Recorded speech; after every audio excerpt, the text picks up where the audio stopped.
You're listening to Female Founders with Claire Bartlett, the podcast that tells you what it is really like to be a female founder in today's world. We share invaluable insights through personal journeys and real-life business experiences, highlighting the highs and the lows so you can move forward in your business with ease. I am passionate to share with you the realities of business and give you the strategies and simple steps you need to truly succeed with your business.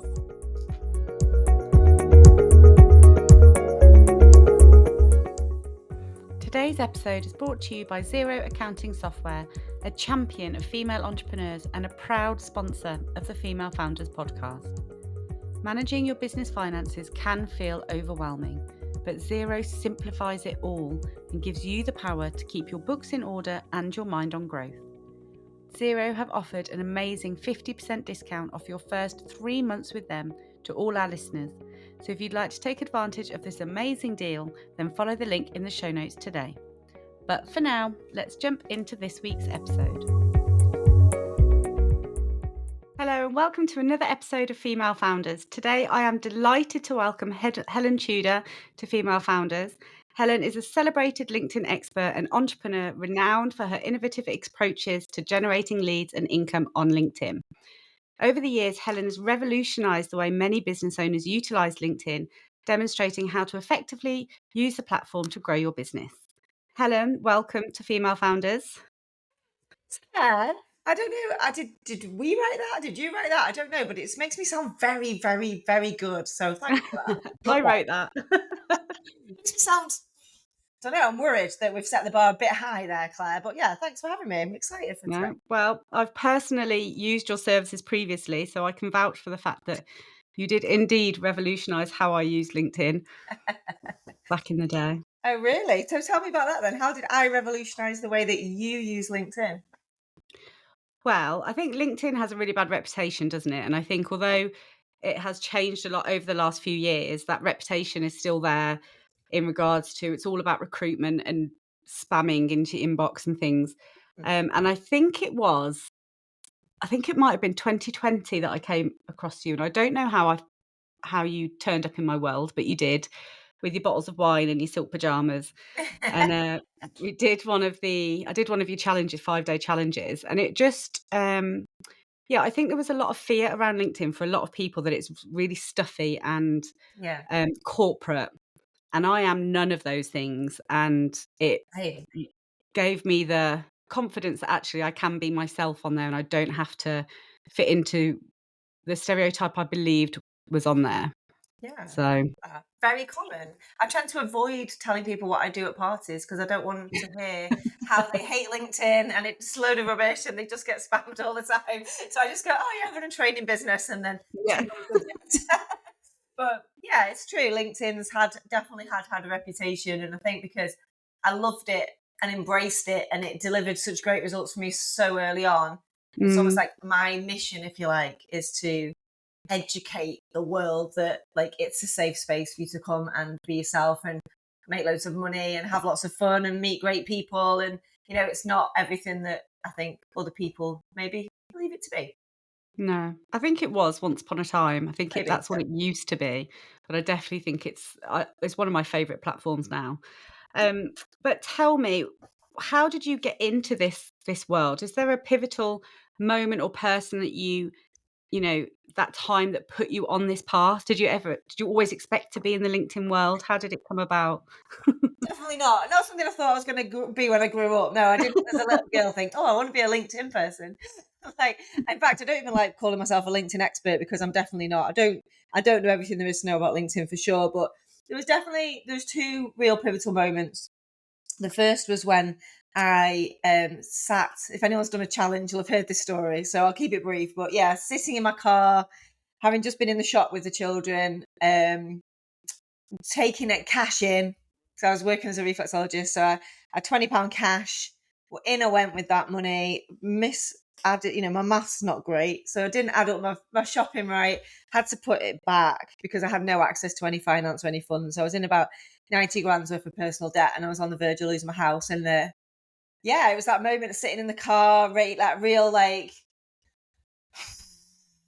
realization really that Nobody's coming to save me. And I Yeah. was just absolutely sick of being broke and being in that mindset of like, poor me, it's hard for me because, and in that whole victim mindset of all these bad things have happened to me and it's not my fault and it's I've got all this, and instead I was like, there's only me that's going to get out of this. And the only way I'm going to get out of this is by making a lot of money very Mhm. quickly. Like I've got a GMVQ advanced, which is the equivalent to two A levels. But I do not have a lot of qualifications. I don't have a specific skill set really. And I was like, I'm just going to have to build, I'm just going to have to make a business. I'm just going to do something that I like, and I'm going to do something I can work around the kids, and I'm going to start making some proper money.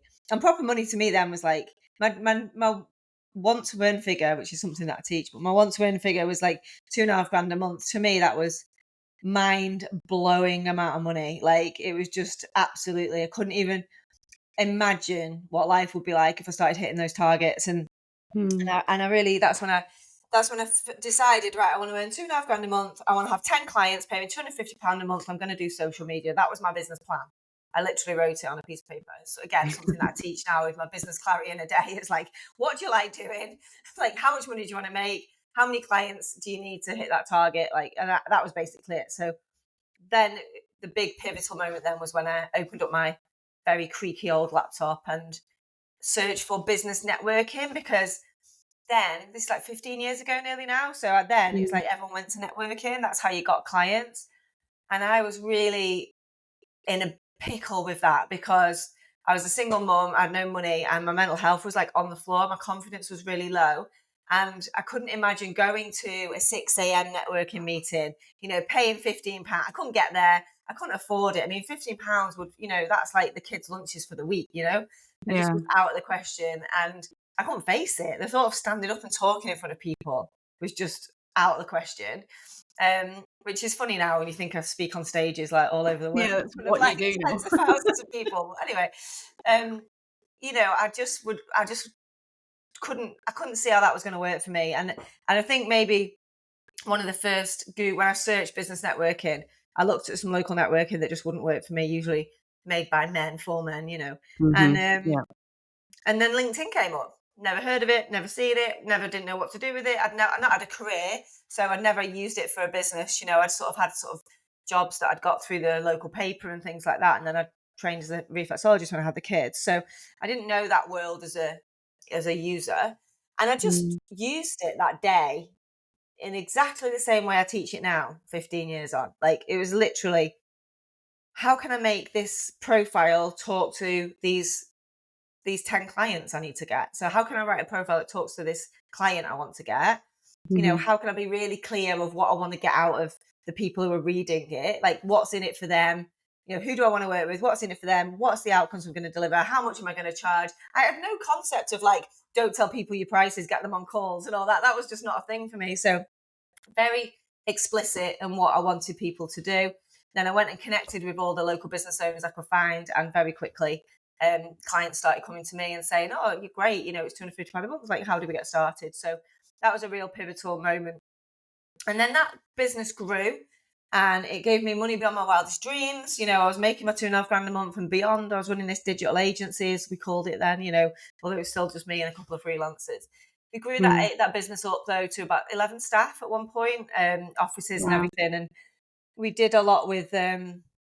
We were working with big organizations because, again, because of the way I was using LinkedIn, having a profile that talked to my ideal client, putting out content, engaging with people publicly, growing my audience every day, and specifically knowing who I wanted to connect with. So then I was looking for HR directors.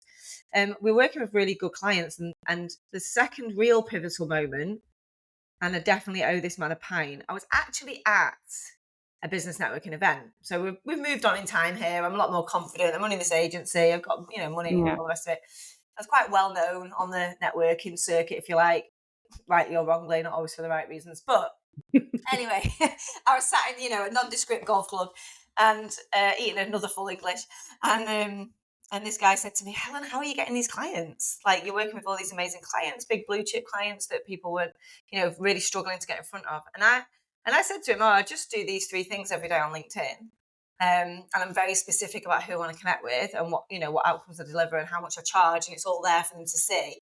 And just do these 3 things a day. And I'd actually drew it out on a napkin. I wish I still had that. I feel like that would have been, That would be one for the get it memory framed box, on the yeah, wall. like, Yeah. like an NFT, like the original, the original strategy.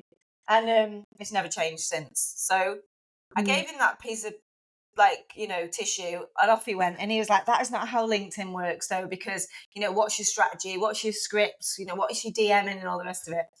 And then off he went. And then the next time I saw him, he was like, guess what? And I was like, what? I knew exactly what he was going to say. He was like, I did what you said and it worked. Like, I had a client come to me the first time ever. And I was like, yeah, I know that's how it works. I had no idea that everyone didn't use LinkedIn like this. And he said to me, you don't understand that this strategy is so simple and so effective. Like, he said, I've done loads of LinkedIn training. I've done all the courses. I've been on all the programs. I've done all the YouTube. I've read all the books. I've even done training with LinkedIn itself. And I've never had a lead from LinkedIn. Wow. This has completely transformed the way that I show up on LinkedIn, the way that I feel. It feels fun, it's easy, and it's really enjoyable. And he said the magic words, really, which is, you need to teach this. And I'd not even Mm. thought about teaching it. I'd not even considered it. I really need to find this man and buy him a drink. I can't remember who it was. I know it was at Warrington Golf Club. So hopefully, if I keep telling this story, the guy will remember One this. day it will Yeah, get back to come them, back yeah. so I can interview him, and like we can. I mean, I definitely owe him big time. So that was a big pivotal moment where I shifted from done for you services into teaching, Yeah. and from then on, I just loved it. I still love it now. Like, this is 7 years ago, and even now, I just love talking about it. I love teaching it. I love people's reaction when they realize how easy it can be, and I love the results that people get. So yeah, so since then, last 7 years, we've been building the group program, the LinkedIn Mastermind, and it's just been absolutely wild ride. Yeah, 2,000 paying clients this year we hit, which was a big That's milestone for me. amazing. So Yeah. it's been great. Congratulations. Thank But I you. think what's really interesting about that story is that you went into LinkedIn with, no knowledge of the reputation that it had, of the Mm, types of businesses. You went in a complete newbie and fresh eyes to it. yeah. And because of that, you didn't have any of the reservations that so many of us have. Mm, Um, and what I really like about the way that you teach how to use LinkedIn, and just in business in general, you just strip all of the fluff and noise out, like just cut all of the crap out, yeah. make it very simple. These are the 3 things that you need to be doing in business. This is my plan, X, Y, and Z. I need this amount of clients by this amount. Like, everything is so straightforward, black and white, and simple with you. And I think in today's world, that's actually quite rare and refreshing, because there are so many business coaches and mentors, and, a million people teaching LinkedIn and all the other things. Yeah. But so often there's huge amounts of noise and not actually that much content. And Yeah, I well, this think, is this is it. So one of the things I didn't realize about myself is that I'm very direct. Now, I've yeah, just gone through my life, just living my life. No one had ever given me any feedback, because they don't do it, right? I'd no, obviously had a marriage breakdown, and he wasn't so keen, and but through my life, no one had ever really, day to day, we don't give each other feedback, do we? no. Particularly. So when I went online, and my trajectory was stratospheric, really. When I look back, it was down to a couple of things: my style, which was quite unusual, although I didn't know it, and my absolute determination to make it work. I Mhm. just literally, I saw that another program that I joined, she'd had 2,000 students, and I just paid $1,500, and I thought, that's millions of pounds, like, or millions of dollars. Like, if that's possible for her, it's possible for me. And I just had that in my Yeah. focus. So everything I did every day was to get in front of more people. So I did hundreds and hundreds of guest experts, hundreds and hundreds of podcasts, hundreds and hundreds of free hours of free training. I've done hours and hours and hours of free webinars, free guest experts in people's groups. Like, I wanted to educate and inform as many people as possible. But what happens when you get in front of a lot of people is you get a lot of feedback, whether you ask for Yeah. it or not. And the feedback, so some people love me, some people hate me, but the overwhelming sort of feedback is like, you're very direct. And I didn't even know that was a personality style. And I think the feedback I get in my mastermind days and things like that is like, you make things seem really simple. Mhm. and you really focus on the important things. Like you said, like there's loads of advanced stuff that you can do in business. There's loads of, I run very complex funnels and landing pages, and we've got ads running, we've got challenges, we've got all of these things going on.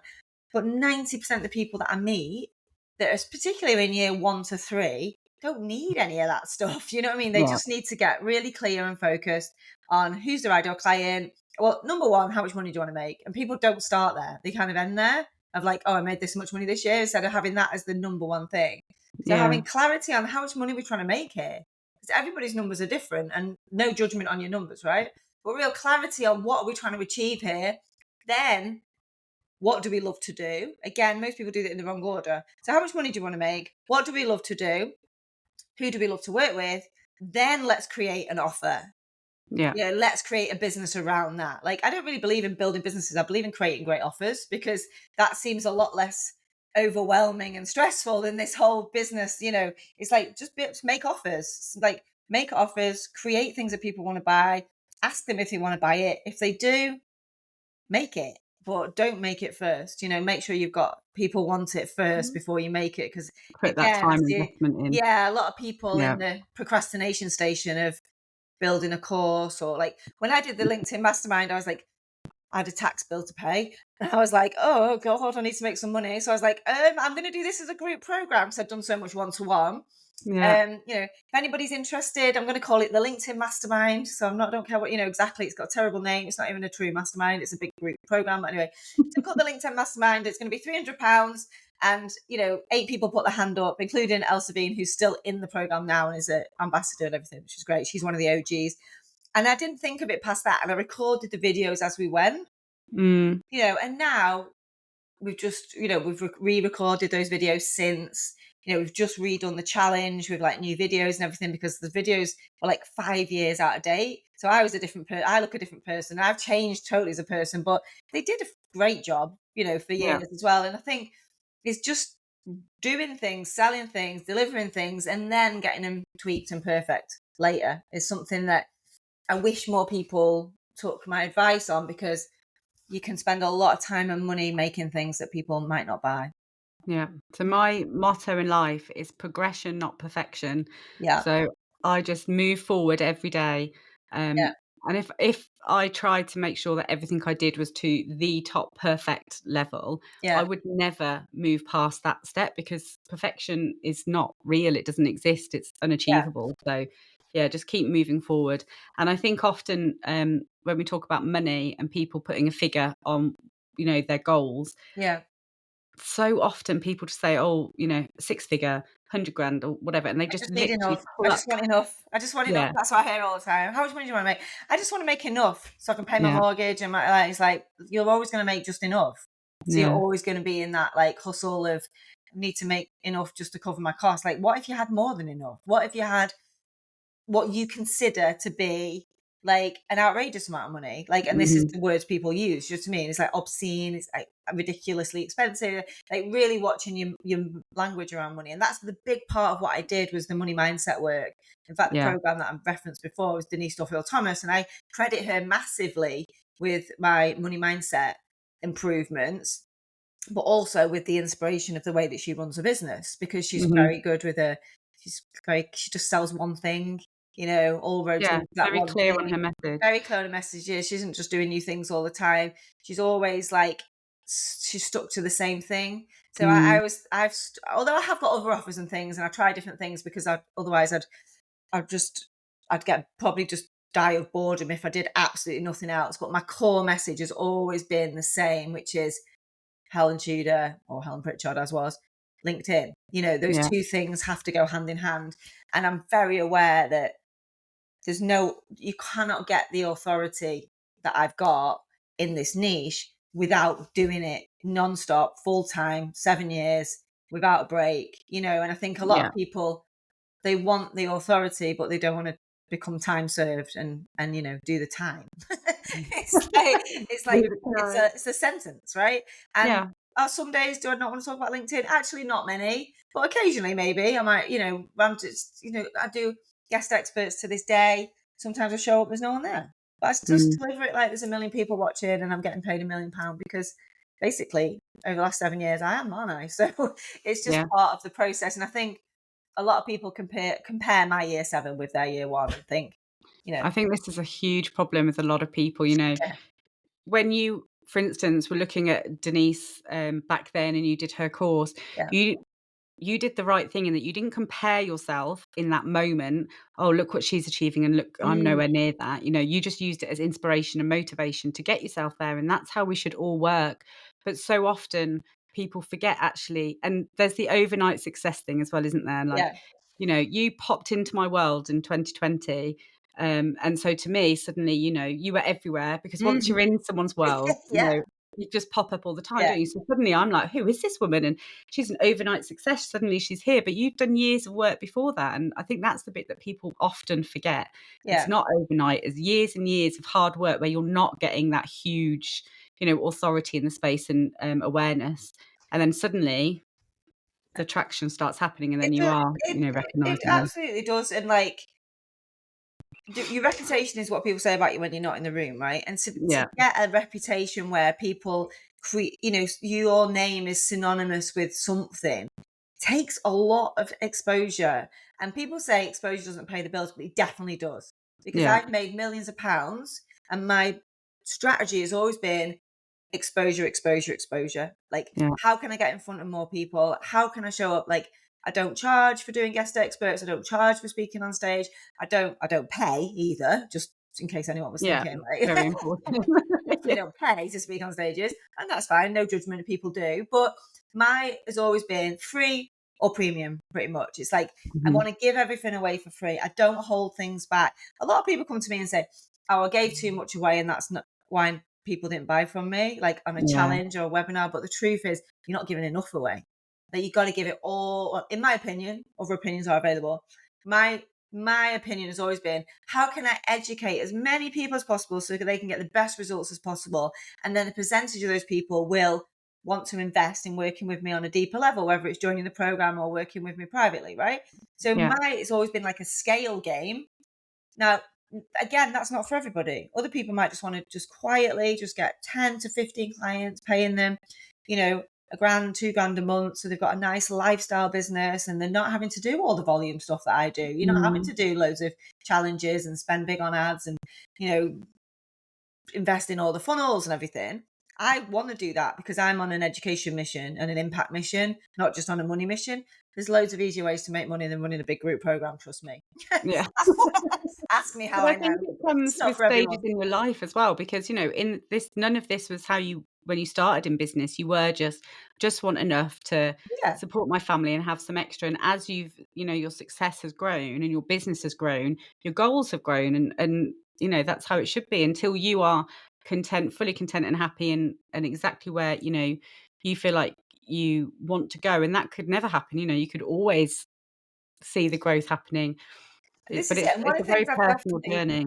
one of the things I've definitely learned, and I've totally mellowed, like in the 7 years, the first few years I was just insane. Like I was quite hard faced. I was very determined. I was like a single mom. I was very much like on the grind. You know what I mean? I was just like, Yeah. it's my way. Like, come with me or forget it. Like, just this is the way to do things. Now, I mean, I've fallen in love and blended a family, and we've got a house. I'm a bit softer generally, Mhm. but now I'm very much like my way isn't the only way. Like, there's loads of ways to make money, and there's loads of ways to have a great time making money.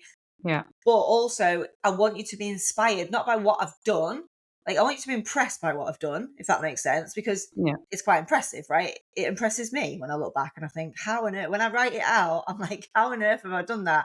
In terms of like audience growth and scale. Yeah. And it's like, when I look at it, I think, wow, if you'd have told 7 years ago me that's what I was going to achieve, that would have been mind blowing for me. So there's part of me like I want people to be impressed or like Yeah. inspired, I suppose is the word.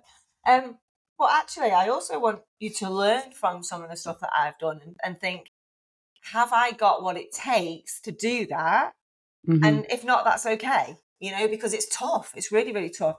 And yeah, my motto is like, it's just for now, not forever. And I think that comes with goals as well. Like if Yeah. when I set my goal to make 1 million in a year, I said it out loud on a Facebook Live on the 1st of January, and I felt physically sick. So I think I'd done about think I'd done about 280 the year before, so it was a massive jump. Wow. Yeah, I think something like that. It's a massive jump, and I felt so sick, but I was ready to push myself massively out of my comfort zone and hold myself Yeah. public accountable. That works for me. Doesn't always work for everyone else. And then when in 2021 I made a public declaration that I was going to scale everything back because I had loads of stuff going on with my kids and that. So it's like you decide.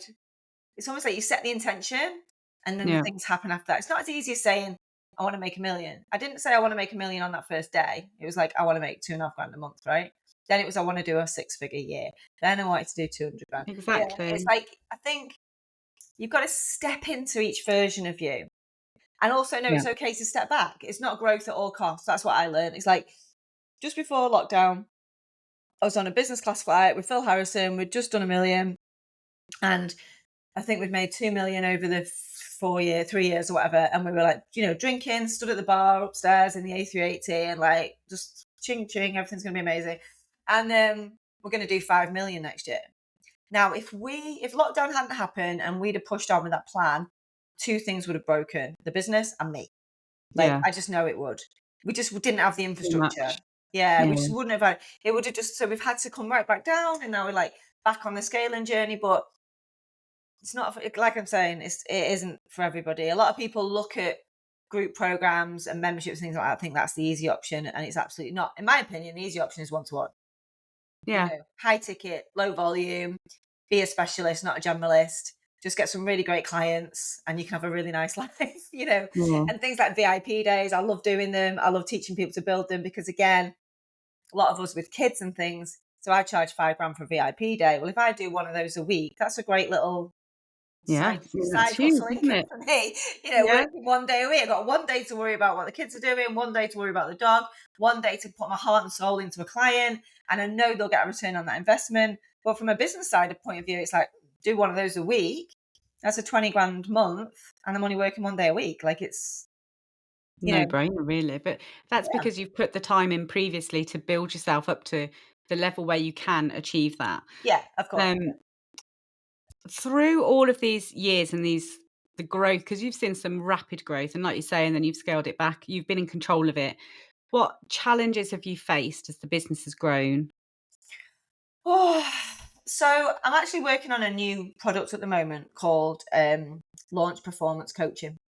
and Hmm. and launch energetics. And I don't know where this is going to lead me, whether it'll lead me to millions or to just closing it quietly, which I do a lot with my offers. Because I'm like, I don't really enjoy doing that, so let's do something else. But launch, like, energetics is is the challenge, I think. With Hmm. scale and growth, strategy takes you so far, and energy is what moves the needle. Like how you perform when Yeah. you show up for your business.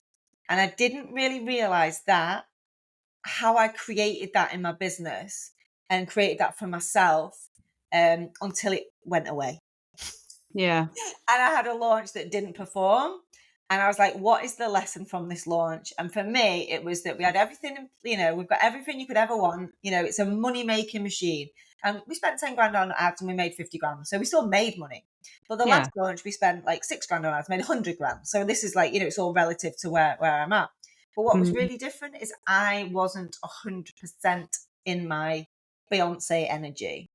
I Okay. was tired, I was injured, so I train a lot, I kickbox, and I run and I go to the gym only because I eat and drink a lot. Otherwise, I'd be ginormous. But when I say Keeping a that amount of balance. exercise down, people think.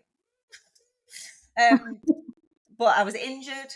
I wasn't very well. There's, again, some Mm. stuff going on, and I just hadn't done all the things that I normally scaffold around myself to make sure I can perform at highest like volume. So that's a real challenge. I think that it's like one of those things that I wasn't expecting because I'd always just performed and I thought it was something Yeah. natural in me. But actually, now I'm doing this energetics framework, I can see what actually structures around to make me perform at my best. So that was like one thing.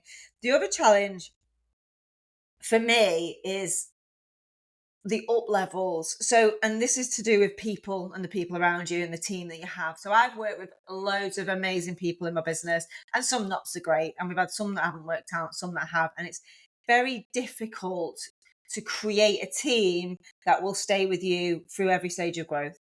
Because Yeah. every time you go to that next level, and let's just use numbers because it's easy.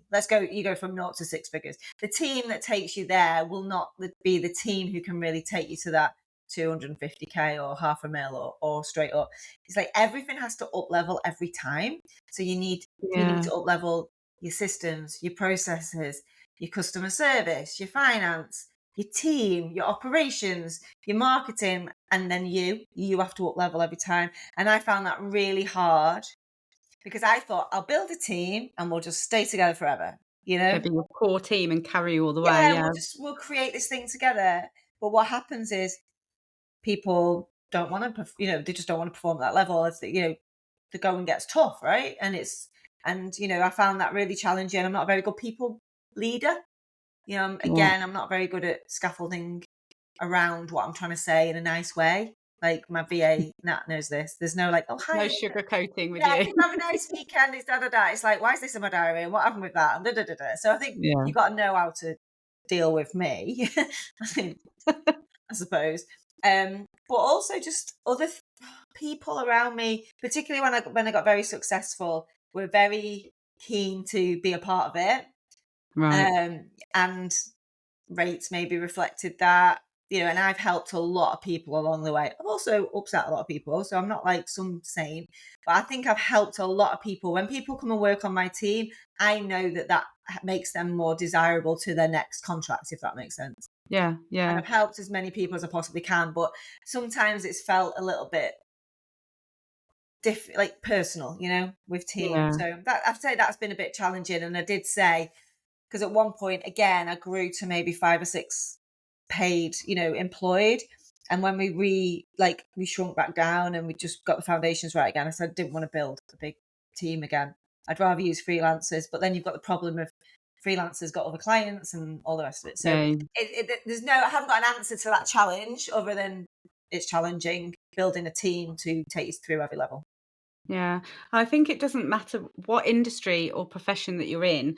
I Mm. think the at the end of the day, the workplace becomes a very different place with each, up level that you go through. And Yeah. when people just don't want to work in a large, hectic company, they like the really small, family feel business. And so I think there's so many things, whether their skills just can't take them that far, or that's actually just not what they're desiring to Oh, be no, it's involved also in. not what they signed up for, really. I signed up Yeah, for a team of exactly. 3 people, and now there's 15 people, and I've got a manager, and I've got performance reviews, and that's not how we did it. Mm. You know what I mean? We did it scrappy. Now we're trying to do it properly, and now I guess we're back to doing it scrappy. Like, can we not do team? We don't need team meetings. We've got WhatsApp. So, like, there's a bit of that, and there's a real resistance in me to Yeah. build a proper business, if that makes sense. I like to This is trust what I've got a with what I've got. topic everybody I speak to, no matter what size they are, it's always this area of business that people struggle with the most. It's always around staff. And actually, a lot of people I've been speaking to recently have all said the same, that actually they're stripping back employed staff Yeah. and they're going to freelancers because there's a lot less pressure, there's more flexibility. Um, but like you say, on the downside of that is that you're not their whole attention. They've got other clients to service. So yeah, it's a really difficult one, but one that I think across all industries and size of businesses is an issue, unfortunately. And the problem is there is no sort of magic wand or golden nugget that anyone can tell us. It's all, I know. If I crack that, I'll be a trillionaire, yeah, basically. then Yeah. get that on a napkin and send that to me first, please. But at the same time, like, the people are what make it such a great, enjoyable ride, you know? Yeah. When we Yeah. did Yeah. our first million, like, imagine if it was just me, Yeah. it wouldn't feel the same. So in a way, it's like anything, isn't it? It's good and bad on anything. And it's the same with the other real challenge that I found is that have to understand that not everyone likes you.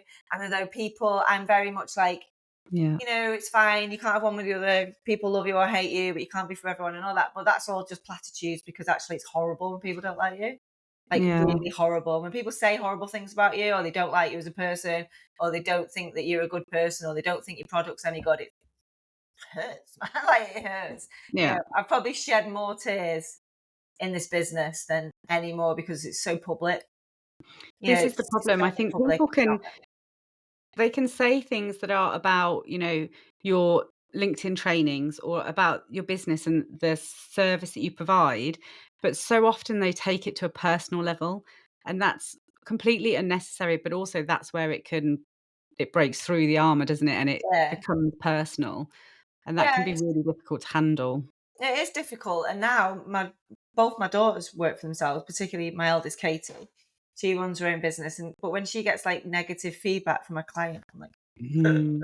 that Yeah. feels a million times worse than me getting it. You know, it's Mm. everything I can do not to, like, go mad, 'cause it's like, oh, I get negative feedback and I don't enjoy it, like, let's be honest, I don't enjoy it, and anyone who says they don't care, I think is probably lying. I think you get more resilient to it for sure, but yeah, my daughter gets it, makes me Yeah. go all kinds of sometimes I think there's a lot other ways of making money than doing something public on social media that everyone can have an opinion on, you know? Yeah. This is But the thing. People see this as, really aspirational and an idealistic avenue to yeah, go down, but actually there's so many negatives to it.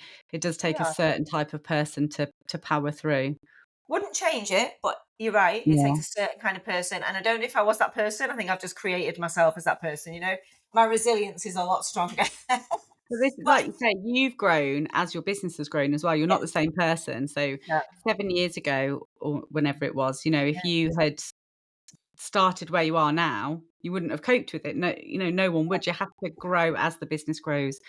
Um, I think as well, when I first started out, I found it really difficult when people didn't agree with me, basically, whatever it yeah, was about. And then but now I'm a lot more confident in myself. So in the beginning, nobody knew me, no one cared about me. Everyone thought my LinkedIn methods were stupid and didn't work, and it was against what everyone else was doing, right? So I yeah, can kind of see now the pushback. But I was kind of like, why is everyone mad at me? Because I'm just trying to teach people this way. But what I realized is that everyone was just felt threatened, I guess. But I had no yeah, evidence that my stuff was good. It worked for me, I had no evidence. But now, 7 years on, made 3 million in revenue. We've got 2,000 paying clients. We've done, got 20,000 people in the free group. We've got 4,000 testimonials. I've got 450 recommendations on LinkedIn. So I've gathered all mm, of this evidence yeah. that actually is irrefutable in a lot of ways. That so people, I think, not people, but you know what I mean? Like, I think people have stopped trying to fight me on it and decided that, yeah, that seems to work. So if you want to know about LinkedIn, then go and see Helen. So I have a lot less pushback than But had I think before. with anything new across the board in life, people will always push back because it's change and people don't like Yeah, change. And you're coming in relative newbie to LinkedIn, like you say, you didn't have the yeah, experience. You'd just gone in and done your thing. And now you were here sharing it with the world saying, my way is great and it's brilliant. And everything else that everyone else has been doing the whole time LinkedIn has existed is wrong. And you need to come and work with me. So people do always fight change, don't they? But yeah, gradually, like you say, because you were so I love the word scrappy, because you were so scrappy, you were so putting yourself out scrappy. there constantly, you know, people started taking a risk with you, I guess. And, it probably did feel like that, trying it, seeing actually that it was amazing. And then you started gathering that content and that I can't say the word, validity, validate, Validity. I think validation, validation, she validation, gives me validity. validity. But my confidence comes from evidence now, whereas Yeah, before it was kind exactly. of like hoping that it was going to work for everybody. It was only really when I'd done this is what I say to other people. I only really knew my methods worked when I'd done like 100 one-to-ones. Yeah, Because until then you're like, is this just a fluke? It just works for me. Once I realized it worked for everyone, I was like, now I really am onto something. But yeah, again, I tested the idea. I did the £99 thing, which again is something I teach. So I charge £99 for a one-to-one. I charge £500 now, but I'm 7 years into the game, do you know what I mean? But then yeah, I charged £99 and I was making great money. I was doing like between 5 and 10 calls a week, making between 500 and £1,000 a week. This is somebody who couldn't afford to buy food. Do you know what I mean? So I think a lot of people get hooked into the 7 figures, 6 figure, 7 figure revenue and just think, actually, what if I could earn a grand a week, working 10 hours a week? What would my life change? How would my yeah, life change? And for most people, including me, it's great money. It's a great lifestyle business. It's fine. And you're just doing the one thing, doing it really well, and just selling the same thing but to different people, and people getting a result out of it. I think the thing that I've seen the most over the years, because naturally I've become more of a business mentor. You know, people want to talk to me and mastermind days and VIP days and stuff. So I'm Yeah. much broader than just LinkedIn. But the thing I see is people like over promising. They're trying to, they're trying to sell these huge transformations at such low prices that from the outside, it just seems like ridiculous. Like people aren't going to pay that because it's so cheap, but you're trying to promise the But whole world instead of like trying to it bring those makes two things together yeah, and, sell something you can guarantee they'll get a result from, something very, very small and very, very specific, and then charge high, because you're going to guarantee they get the outcome. Whereas a lot of people try and promise the world, and then, as I say, shit themselves when someone buys it because they're like, oh my God, I've got to deliver the world now. Instead of promising something really yeah, easy that they can guarantee, and there's a transactional deal, and get paid, and they're like, great, I know I can do this. And then they give them the world, and the yeah, client's like, wow, this is amazing, but everyone's doing it. So, yeah, yeah. So through your journey, you've had some amazing wins and the success has grown and grown and grown. But in business, we all have failures along the journey or loads. learning experiences, as I prefer to call them. How how have you come back from some of your biggest failures? What have you learned from those experiences? So I've definitely had more things flop than fly. I've had more Mhm. offers that people haven't bought than I have. Yeah. I've had Okay. disasters that I've just quietly got rid of. The biggest thing I've not been able to crack, and I posted about this yesterday, is recurring revenue. And the reason why I've not been able to crack it is because Mm. every time I've set something up for it, I've closed it. So I've had memberships that I've closed. I did a WhatsApp thing recently and I just closed it. And I just can't seem to commit to this. People paying me monthly and it means I've got to show up. Whereas my program is like pay once and you're in for life. And I've been running that for 7 years. So it's not that I don't want to commit to things. It's a really interesting one. So I've had Yeah. lots of little failures like that. I've had desperately tragic failures on finance people that I've hired that have caused me lots of difficulties and financial difficulties. And what I've learned from that is that even if someone says they are who they say they are and they can do what they say they are, it doesn't always ring true. And that's a really horrible lesson to learn because I Yeah. just believe everyone and I trust everybody and I've got a very optimistic, positive nature. So that's quite challenging. Um, so I've certainly learned to be a little bit more guarded, do a little bit more diligence, and really make sure that when I go into work with somebody, whether it's they're working for me or whether it's a partnership, that it's equal. Like we're both bringing the same things to the party. Because I think over the Yeah. years, I've given everything to partnerships and to business deals and things like that haven't actually worked out. And I've lost some really good friends to it. So massive regrets, massive regrets. If anyone's listening to this, I'm sure you're not. But if you are, 'cause you probably hate me and you block me. Like massive regrets and very sad that business partnerships and things haven't worked out. So those things have been really difficult. Um, Mm. but the thing that I've realized is that you've got to get brave and fail, be prepared to fail every Yeah. day. Otherwise, you're never going to win. So you can't Mm. everything's duality in it, black and white. You can't have massive success without some level of failure. You can't have loads of people who love you without some people who hate you. You can't have loads of money without paying loads of tax. Like, there's always a yin and Yeah. a yang to everything. So There is, I yeah. think you've got to take the rough with the smooth. I think that life generally it's about 50% great and 50% not so great. So when things Mhm. are great, enjoy it, like love it, live it, embrace it, have gratitude for it. And when things are not so great, realize that they'll be all right around the corner. Yeah.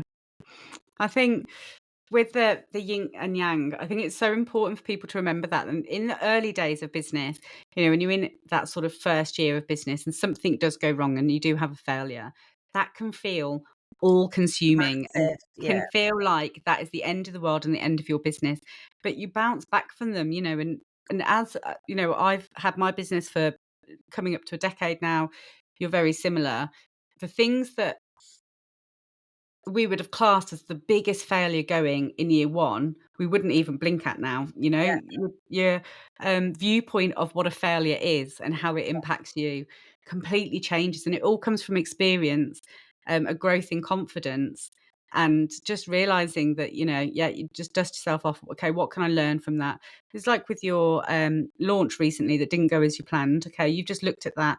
Well, what do we need to learn from that? What's happened? You've Yeah, taken those learnings and you've taken action on it, and yeah. that's all that you can do, isn't it? And that's what we all need to do. But I think sometimes, especially in the earlier days of business, you don't see the learning opportunities in it, and you just see the, oh crap, this is, It's the first, isn't it? So the first refund request you get is the worst. The first yeah, negative review is the worst. The first person who says something about you that you find out about, it's the worst. Do you know what I mean? It's the first launch that nobody buys. Like it's the first are the worst. And then yeah, after that, you suddenly become very desensitized to them.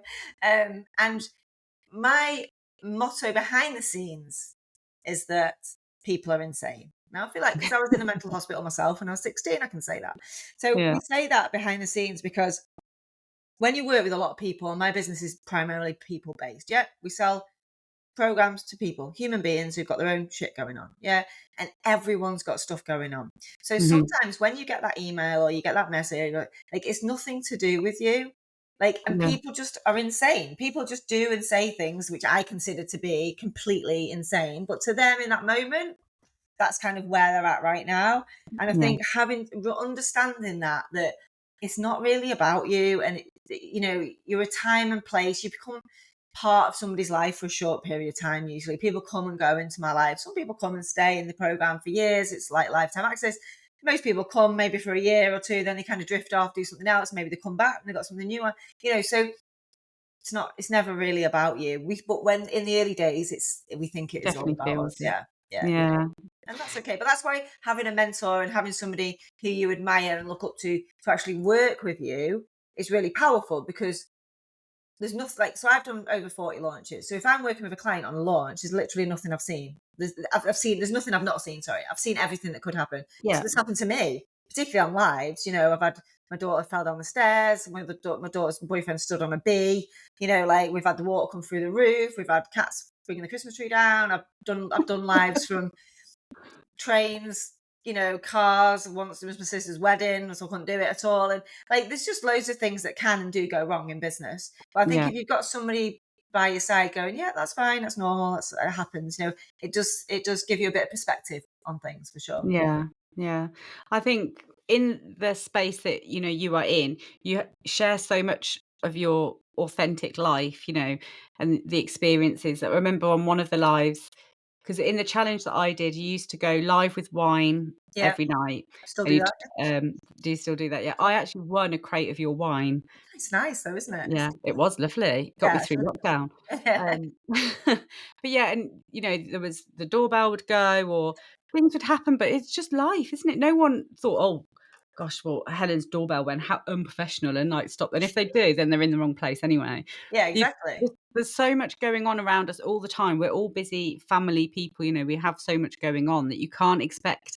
Again, it comes down to the expecting perfection, Yeah. and it's just not realistic, and to me, not relatable, and I want to work with people that I can relate to.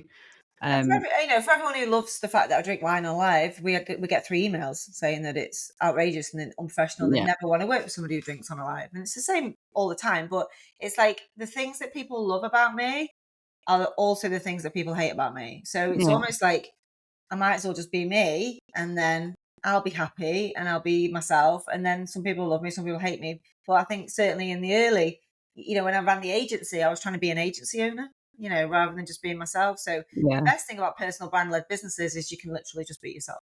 yeah, and I think, people need to remember that because sometimes they try and be what they think their audience want to see, but Yeah. that's unsustainable, you can't Unsustainable pretend to for be 7 someone years. else. You need to just be you, and there will be people who don't like you, and that is okay. Like, you Yeah. want the people in your world who like you, know you, trust you, and want to work with you, and everyone else can go and find someone else to work with. That's how it needs to be. Definitely don't try and cling on to people that don't really want to be there because then they're Yeah. not your ideal client. Yeah. Well, that's So one of the yeah, things that we definitely evolved into, is like, stop trying to convince people that our way exactly. is the way to do it. Let's Yeah, just do it our way. Some people, the people we need to focus on, the people who want to learn and they want to do it our way, yeah, not put our exactly. energy into trying to convince people that our way is the best way. if I sit next to someone at dinner and they go, "Oh, I've been on LinkedIn for years. I've got loads of followers and I use it all the time," I just think you've probably got nothing to learn from me then. I Yeah, don't want to argue with you about how yours is ways better than mine. I would say there's loads of ways of using LinkedIn, and if it's working for you, great. yeah, If you're on my exactly. challenge because you want to get more clients, then let's listen to me. Yeah, yeah. And it's all opinion, though, isn't it? And Mhm. again, people will come to me and say, "Oh, I've started on doing what you told me, but my brother's told me that I shouldn't be posting like that on LinkedIn." And it's like, well, has your brother made £3 million selling LinkedIn training? If so, like, listen to him. If Listen to not, say, him. shut up. Yeah. Yeah. One last question for you, Helen. Have you ever wanted to quit? Mm, so many times. Like, I've cried so many times before lives and things like that. And my friends always say to me, Mm. like, how can you be like hysterically crying and then the next minute I see you on a live and everything? So I've definitely felt like it's hard and there's got to be easier ways. That's like my motto is always like, there must be easier ways to make money, right? And I think there Yeah, are easier ways to make money. Um, but do you know how I've never really truly wanted to quit? Is because I haven't. yeah, And if I wanted to, I would have, because that's just my nature. So I know that in my heart, I might have said it, thought it, you know, sounded it out. Like I sometimes say to Stu, like, "Oh, again, it must be easy to make money. I'm going to give this up and go and do something else, and I'll just work behind the scenes in a business, and be a CMO and help a business really, And he just looks at me like, yeah, yeah. Like, you know very well, you're going to do this, and then you're just going to go straight back in there, and you're going to do your lives and everything. And when things got tough for us financially, which they absolutely did. Actually, we talk about challenges. I say cash flow is a massive thing that not many people talk about in our world. Do you know what I mean? yeah, Because it seems really grown up and boring, and it is grown up and boring, but quite important, as I found out. Um, my accountant said to me, "You'll trade through it," and like that was his answer to it. It was like, "It looks bad, and I know you're worried. You'll trade through it." And you know what we did? We traded yeah, through it, and we're out the other side. And he said to me, he said, "I knew you would, because that's just the way you are." And he's accountant who's worked with, I don't know, over the years hundreds of thousands of businesses. I guess he can just see it in me that it's like I've literally started it from nothing with nothing. So if we get down to a point where it feels like there's nothing again, then that's okay. We can build from that. yeah, Um, I know that this is a great business that's doing great work. So I'm just going to have to show up even when it feels hard. And I think that again is something that's really kept me sane. Showing up for my business, showing up, adding value. Like when I feel like I want to quit, I look for somebody I can help. And mm, what I get from helping somebody is like oxygen to me. yeah, It's like then I feel like a whole different person. The energy shift that I get from before going on a live to when I finish a live and I've helped hundreds of people on that live is like it's like the best drug in the world. Like there's nothing yeah. like it. So I can't quit because I'm addicted to it. I think that's the answer I there. love that. I say to people, in the beginning, especially when there's a lot of imposter syndrome and, like you say, now you've got that, validation of the evidence that you've gained, but in the Yeah, beginning you didn't have that. And I always say, create yourself a folder where you do get nice things said yeah, about you or to you, or just put them all in one place. So when you are having one of those down days and you're really struggling for the motivation, go and have a quick flick through that folder, and because it perks you up. It gives you yeah, that energy that you might be missing, and then you get, you're ready to move on. And sometimes it's hard. It's just hard, isn't it? It's hard in business. Some days it is just hard to wake up.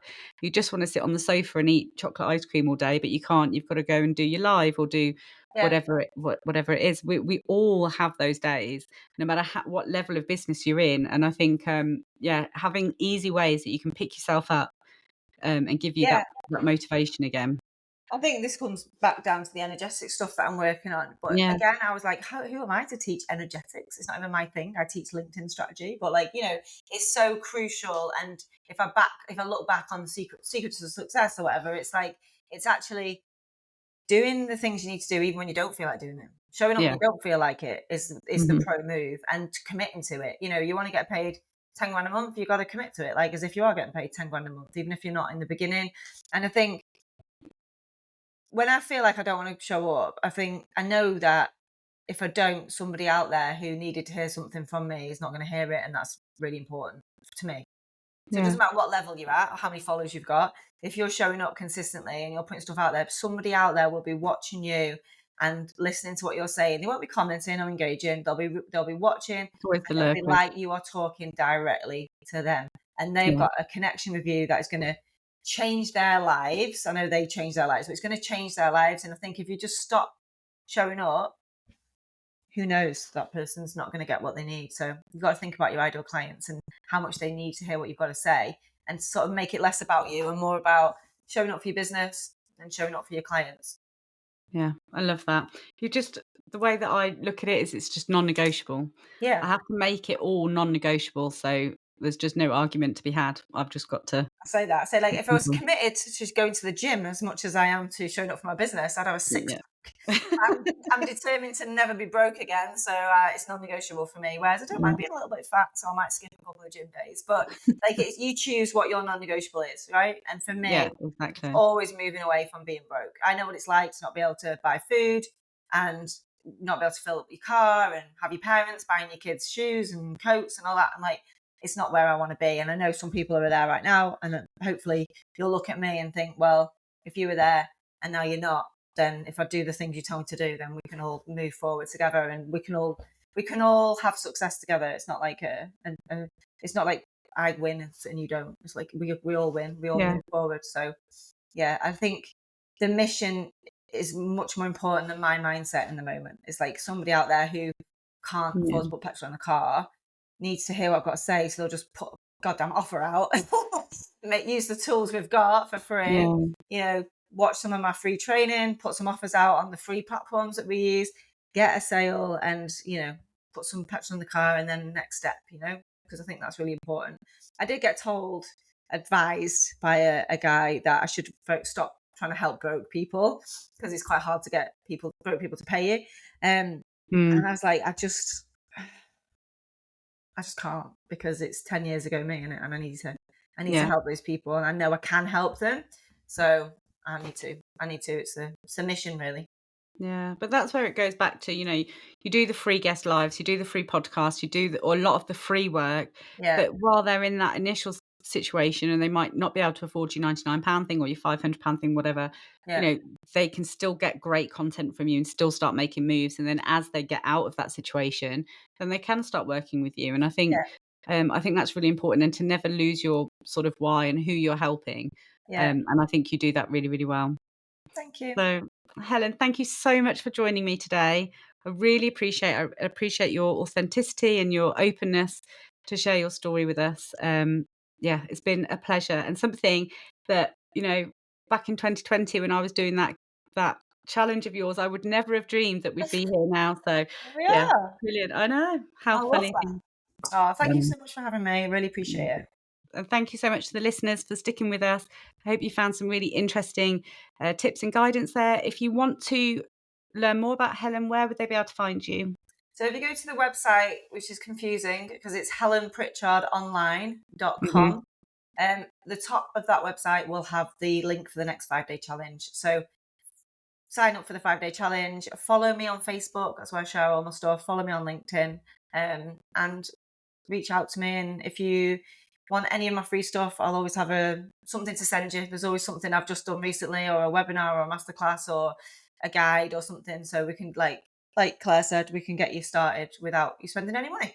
Yeah, perfect. Thank you. I'll put all the links in the show notes as well for you all. But yeah, just thank you so much, everyone, and I will see you all next week. Thanks.